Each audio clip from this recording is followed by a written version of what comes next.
Hello everyone, welcome to my channel. Simple and easy and tasty చింత చిగురు పప్పు ఎలా చేసుకోవాలో చూద్దాం. ఫస్ట్ మనం పప్పు అయితే తీసుకొని నానబెట్టేసుకొని ఈ లోపు చింత చిగురిని పెద్ద పెద్ద కాడలు లేకుండా తీసేసి అందులో వేసేసుకోవాలి.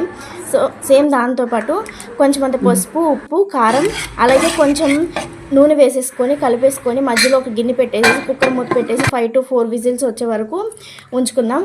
ఇప్పుడైతే పోపు పెట్టేసుకుందామండి. ఇప్పుడు ఒక గిన్నెలో కొంచెం ఆయిల్ వేసేసుకొని ఎండుమిర్చి, అలాగే 2-3 ఎల్లిపాయ రెబ్బలు చితకొట్టేసి వేసేసుకోవాలి. సేమ్ దాంతోపాటు జీలకర్ర, అలాగే తాళం గింజలు వేసేసుకొని మంచిగా గోల్డెన్ కలర్ వచ్చే వరకు రోస్ట్ చేసుకున్న తర్వాత మనం పప్పు ఏదైతే ముందు రెడీ చేసి పెట్టేసుకున్నాం కదండి, ఉడికిపోయింది కదా, ఇప్పుడు దాన్ని అందులో యాడ్ చేసేసుకోవాలి. ఇప్పుడు పోపులో యాడ్ చేసుకొని ఉప్పు సరిపోయిందో చూసి అడ్జస్ట్ చేసుకుంటే టేస్టీ చింత చిగురు పప్పు రెడీ అయిపోతుందండి. మీకు ఎలా వచ్చినా ట్రై చేసి కామెంట్ చేయండి. And thank you for watching. Please like, share and subscribe.